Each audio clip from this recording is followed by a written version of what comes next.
या फिर कुछ और, क्या कहती है इनकी बसपाइयाँ, देखिए इस वीडियो में, बने रहिए अंत तक। बताएगा भविष्य मालिका पुराण। आज उठेगा उन रहस्यों से पर्दा जिससे हर श्रद्धालु था अनजान। किसने रची ये सारी कायनात? आखिर कौन है वो पुरुषोत्तम?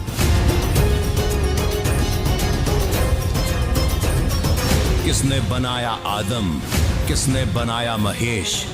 जहां ना जन्म है ना मृत्यु, आखिर कौन सा है वो देश?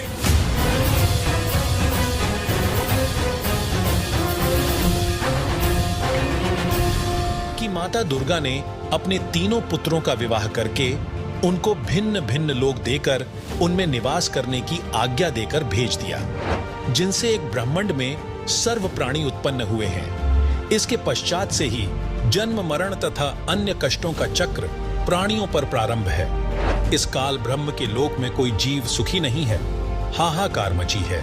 निर्धन कहता है धनवासी सुखी, धनवान कह राजा को सुख भारी, राजा कह इंद्र सुखी, इंद्र कहे सुखी है त्रिपुरारी। विष्णु जी तथा श्री शिव जी तक भी सुखी नहीं है, सबका जन्म मरण होता है। श्री देवी पुराण सचित्र मोटा टाइप केवल हिंदी गीता प्रेस गोरखपुर से प्रकाशित के 3रे स्कंध में पृष्ठ 123 पर श्री विष्णु जी स्वयं कह रहे हैं कि हमारा तो जन्म मरण होता है, हम अविनाशी नहीं हैं। तो वहीं श्रीमद् भगवत गीता अध्याय 18 के श्लोक 62 में गीता ज्ञान दाता ब्रह्म ने कहा है कि हे अर्जुन, तू सर्वभाव से उस परमेश्वर परमक्षर ब्रह्म की शरण में जा, उसकी कृपा से तू परम शांति को और सनातन परम धाम को प्राप्त होगा।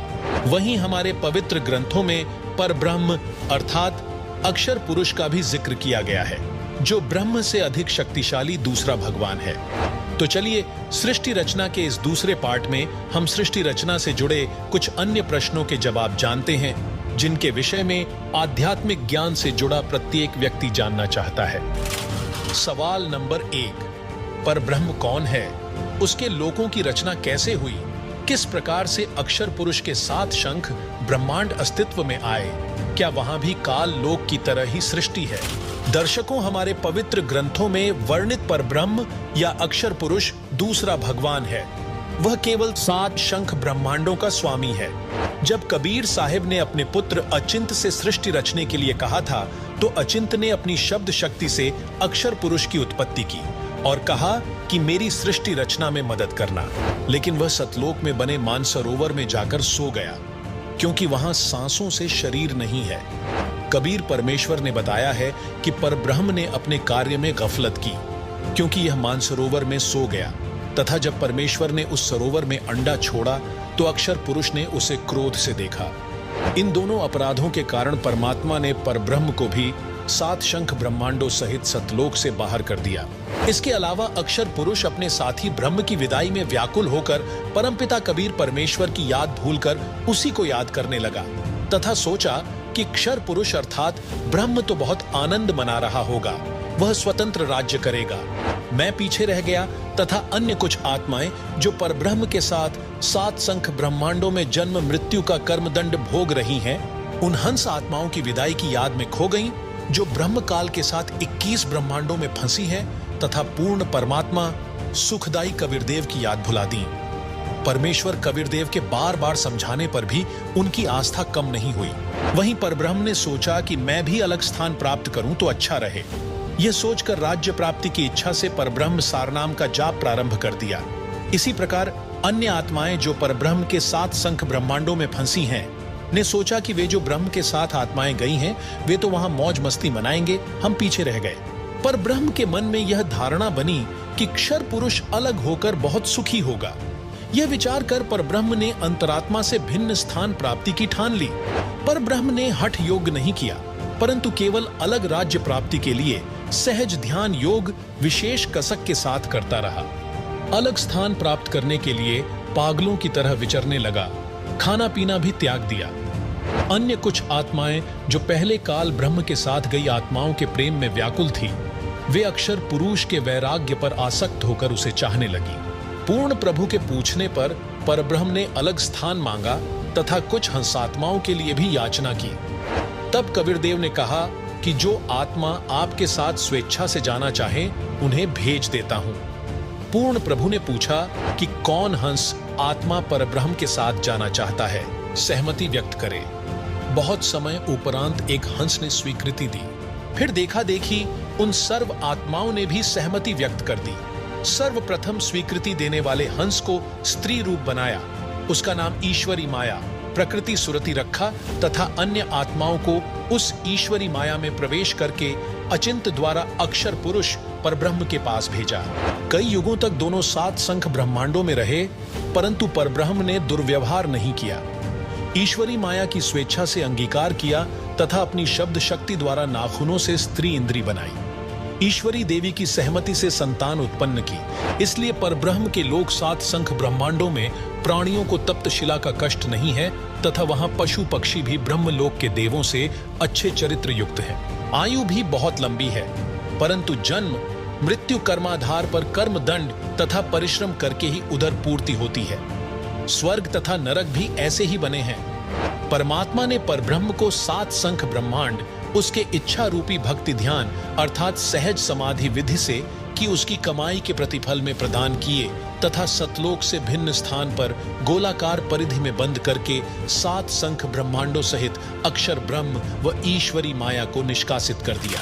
सवाल नंबर 2, क्या है 14 युगों का रहस्य, साथ ही प्रमुख 4 युगों की क्या है गाथा? आखिर चारों युगों का समय काल कितना है और अंतिम युग कलयुग का आखिरी चरण कैसा होगा?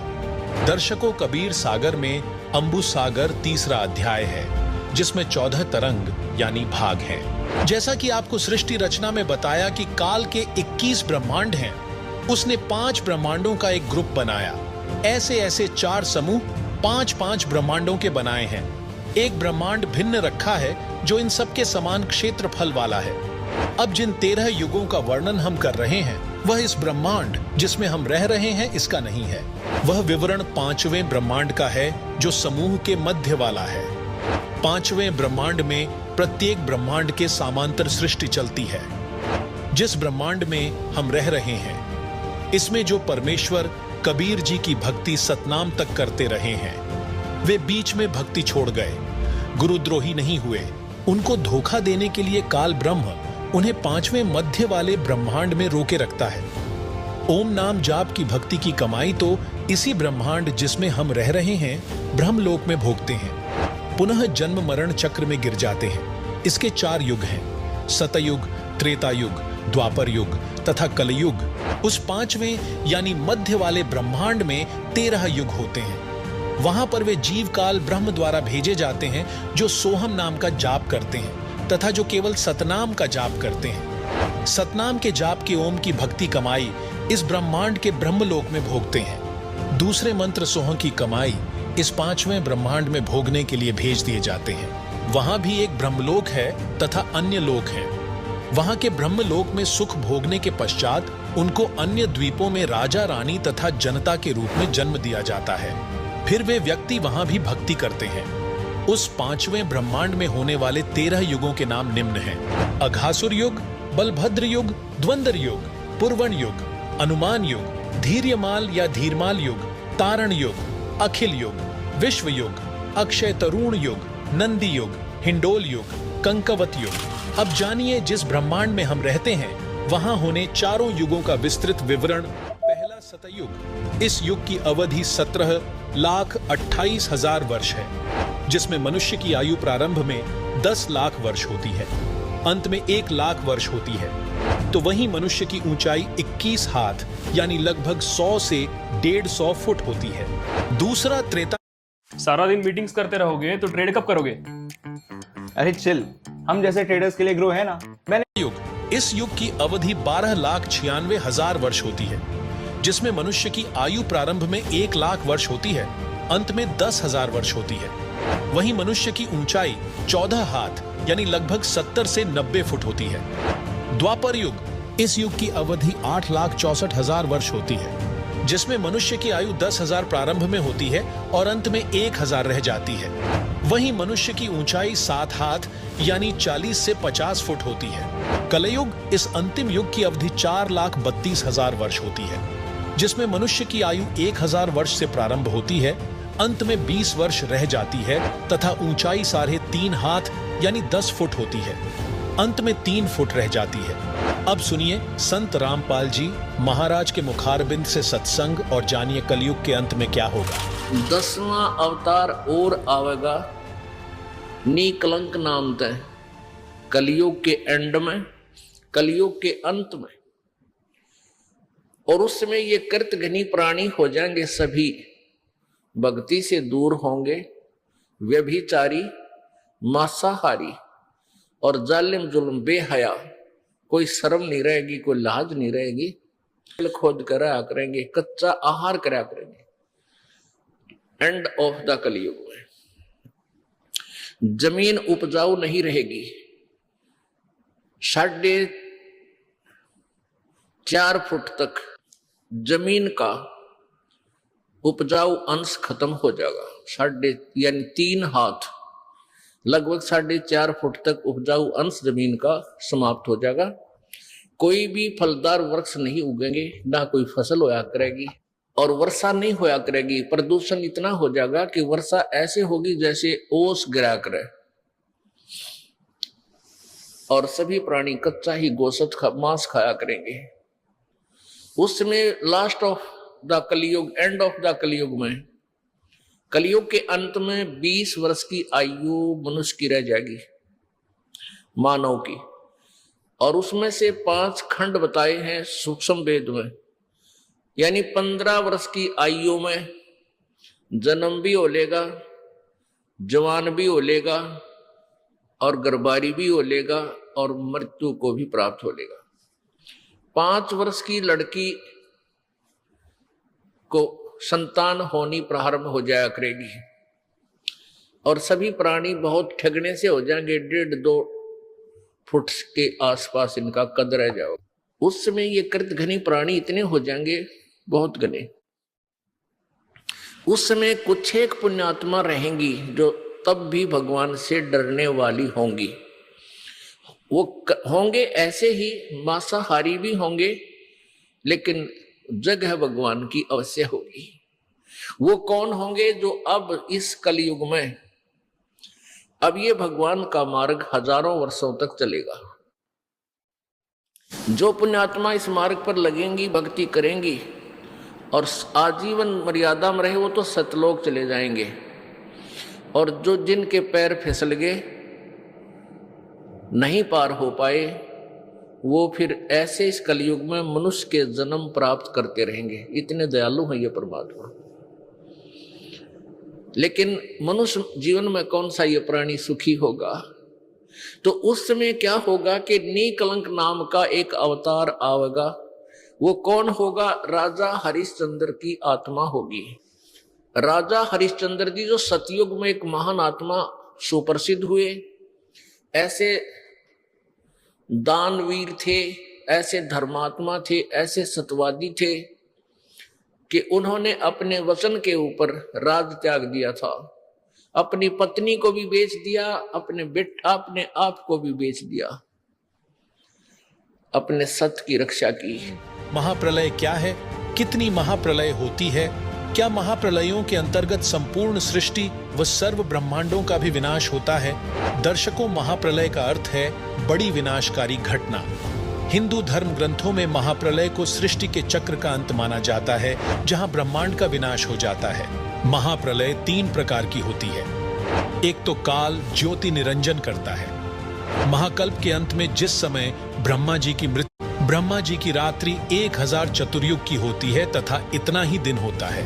30 दिन रात्रि का 1 महीना, 12 महीनों का 1 वर्ष, 100 वर्ष का एक ब्रह्मा जी का जीवन, यह एक महाकल्प कहलाता है।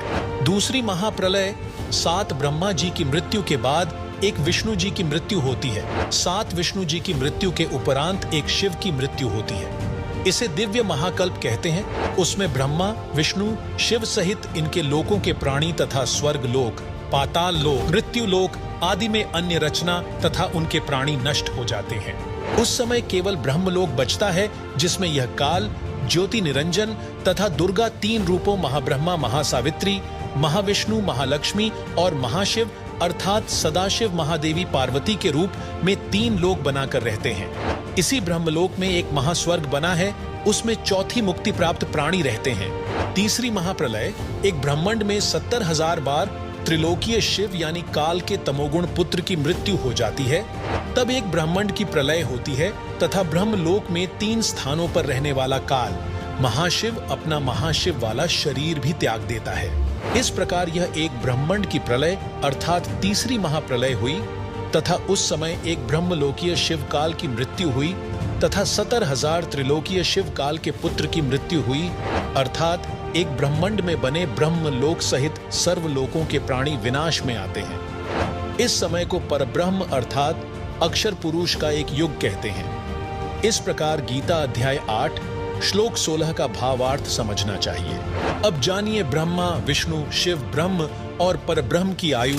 ब्रह्मा, विष्णु, महेश ये तीनों नासवान है। गुरु ग्रंथ साहिब पृष्ठ 839 मोहल्ला 1 राग बिलावलू अंश 1 में श्री नानक साहिब जी की वाणी में सृष्टि का प्रमाण आपे सच्चू किया कर जोड़ी, अंडज फोड़ी जोड़ी में छोड़, धरती आकाश किए बैसन कुथाओ, राति दिनंतु किए भूभाव, जिन किए करी वे खणहारा, तृतीया ब्रह्मा विष्णु महेशा, देवी देव उपाय वेसा, पूर्ण पाणी अग्नि बिसराओ, ताही निरंजन साचो नाव, तिसु मही मनुआ रहिया लिवलाई, प्रणवती नानकू कालू न खाई। उपरोक्त अमृतवाणी का भावार्थ है कि सच्चे परमात्मा यानी सतपुरुष ने स्वयं ही अपने हाथों से सर्व सृष्टि की रचना की है। उसी ने अंडा बनाया, फिर फोड़ा तथा उसमें से ज्योति निरंजन निकला। उसी पूर्ण परमात्मा ने सर्व प्राणियों के रहने के लिए धरती, आकाश, पवन, पानी आदि 5 तत्व रचे। वह अपने द्वारा रची सृष्टि का स्वयं ही साक्षी है, दूसरा कोई सही जानकारी नहीं दे सकता। फिर अंडे के फूटने से निकले निरंजन के बाद तीनों श्री ब्रह्मा जी, श्री विष्णु जी तथा श्री शिव जी की उत्पत्ति हुई तथा अन्य देवी देवता उत्पन्न हुए तथा अनगिनत जीवों की उत्पत्ति हुई। उसके बाद अन्य देवों के जीवन चरित्र तथा अन्य ऋषियों के अनुभव के 6 शास्त्र तथा 18 पुराण बन गए। पूर्ण परमात्मा के सच्चे नाम अर्थात सतनाम की साधना अनन्य मन से करने से तथा गुरु मर्यादा में रहने वाले को श्री नानक जी कह रहे हैं कि काल नहीं खाता। सवाल नंबर 5, सभी धर्मों के धार्मिक सदग्रंथ जैसे कि पवित्र वेद, पवित्र श्रीमद् भगवत गीता, पवित्र कुरान शरीफ, पवित्र बाइबल आदि में सृष्टि रचना के बारे में क्या कहा गया है? दर्शकों अब सुनिए। पवित्र ऋग्वेद में सृष्टि रचना का प्रमाण ऋग्वेद मंडल 10 सूक्त 90 मंत्र 1। इस मंत्र में विराट काल यानी ब्रह्म का वर्णन है। गीता अध्याय 10 और 11 में भी इसी काल का ऐसा ही वर्णन है। अध्याय 11 मंत्र नंबर 46 में अर्जुन ने कहा है कि हे सहस्रा बाहु अर्थात 1000 भुजा वाले, आप अपने चतुर्भुज रूप में दर्शन दीजिए, जिसके हजारों हाथ, पैर, हजारों आंखें, कान आदि हैं। वह विराट रूप काल प्रभु अपने अधीन सर्व प्राणियों को पूर्ण काबू करके अर्थात 20 ब्रह्मांडों को गोलाकार परिधि में रोककर स्वयं इनसे ऊपर 21वें ब्रह्मांड में बैठा है। ऋग्वेद मंडल 10 सूक्त 90 मंत्र 2। इस मंत्र में परब्रह्म यानी अक्षर पुरुष का विवरण है, जो कुछ भगवान वाले लक्षणों से युक्त है, परंतु इसकी भक्ति से भी पूर्ण मोक्ष नहीं है, इसलिए इसे संदेह युक्त मुक्तिदाता कहा है। इसे कुछ प्रभु के गुणों युक्त इसलिए कहा है कि यह काल की तरह तप्त शिला पर भून कर नहीं खाता, परंतु इस परब्रह्म के लोक में भी प्राणियों को परिश्रम करके कर्माधार पर ही फल प्राप्त होता है तथा अन्न से ही सर्व प्राणियों के शरीर विकसित होते हैं। जन्म तथा मृत्यु का समय भले ही काल यानी क्षर पुरुष से अधिक है, परंतु फिर भी उत्पत्ति, प्रलय तथा 84 लाख योनियों में यातना बनी रहती है। ऋग्वेद मंडल 10 सूक्त 90 मंत्र 3, ऊपर के ऋग्वेद मंडल 10 सूक्त 90 मंत्र 2 में वर्णित अक्षर पुरुष की तो इतनी ही महिमा है तथा वह पूर्ण पुरुष कबीरदेव तो इससे भी बड़ा है, अर्थात सर्वशक्तिमान है तथा सर्व ब्रह्मांड उसी के अंश मात्र पर ठहरे हैं। इस मंत्र में 3 लोकों का वर्णन इसलिए है क्योंकि चौथा अनामी लोक अन्य रचना से पहले का है। यही 3 प्रभुओं यानी क्षर पुरुष, अक्षर पुरुष तथा इन दोनों से अन्य परम अक्षर पुरुष का विवरण श्रीमद् भगवत गीता अध्याय 15 श्लोक संख्या 16-17 में है। ऋग्वेद मंडल 10 सूक्त 90 मंत्र 4। यही सर्व सृष्टि रचनहार प्रभु अपनी रचना के ऊपर के हिस्से में तीनों स्थानों जिसमें सतलोक, अलखलोक, अगमलोक में 3 रूप में स्वयं प्रकट होता है, अर्थात स्वयं ही विराजमान है। यहाँ अनामी लोक का वर्णन इसलिए नहीं किया क्योंकि अनामी लोक में कोई रचना नहीं है तथा अकह अर्थात अनामय लोक शेष रचना से पूर्व का है। फिर कहा है कि उसी परमात्मा के सतलोक से बिछुड़कर नीचे के ब्रह्म व परब्रह्म के लोक उत्पन्न होते हैं और वह पूर्ण परमात्मा खाने वाले ब्रह्म अर्थात विराट काल शाप वश 1 लाख मानव शरीरधारी